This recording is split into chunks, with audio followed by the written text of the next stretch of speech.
Guys তো আজকে mini ব্লগটা আবার শুরু করলাম। তো সবাই কেমন আছো? সবাই ভালো আছে। আর আমাদের এখানে এত পরিমাণ পানি হচ্ছে কি বলবো গাইস। আর আমাদের এখান থেকে পানি যেহেতু যাওয়ার লাইন নেই, এখান থেকে খানা আটকানো আছে। আর আমি তোমাদের একটু বাইরে গিয়ে দেখাবো। দেখুন এই বৃষ্টির মাঝে বাইরে আসছে, আর আমাদের এখানে একটা বাচ্চা হেঁটে হেঁটে যাচ্ছে, এটা আমার ভাগনা যেহেতু হবে। আর স্কুল মাঠের এখানে পানিটা এত স্পিড আসছে, আমাদের রাস্তা এখানে নিচু, এখান থেকে উঠেই সব চলে যাচ্ছে। আর এখানে দেখছি যে আমার ইলিয়াস দাদার ওখানে কিছু মাছ ফাছ আন্দোলন হচ্ছে, ওখানে সব আটকানো চলছে। এদিকে রাস্তায় টুকটাক লোকজন আছে। এত বৃষ্টি হয়েছে গাইস কী বলবো, এরকম বৃষ্টি কী বলবো অনেক দিন আগে দেখেছিলাম, আবার দেখছি।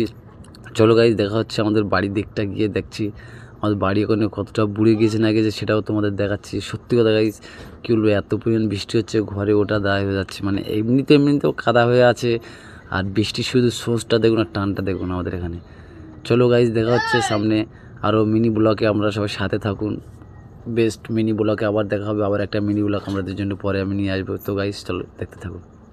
আমাদের এখানে পুরো সব বুড়ে গিয়েছে। আর আমাদের এখানে যেহেতু আমাদের এখানে কোনো স্কুল মাঠের পানিটা বেশি আসতেছে, তা আমাদের এখানে পানি যাওয়ার এপারতে লাইন নেই, লাইন এবারে এখনও পর্যন্ত করা হয়নি তো। আর আমি এখানে পুঁইশাক গাছ দিয়েছি, আমার গাছগুলোও বুড়ে যাচ্ছে আস্তে আস্তে সব। কালকে ভাড়া করে দিয়েছিলাম পুঁইশাক গাছ, করার পরে আমার এখানে সব বুড়ে গেছে, দেখতে পাচ্ছেন। এই গাছ একটু বাঁচানো যাবে না। আর গাইস আমার ঘর হচ্ছে এটাই, দেখতে পাচ্ছ আমার ঘর।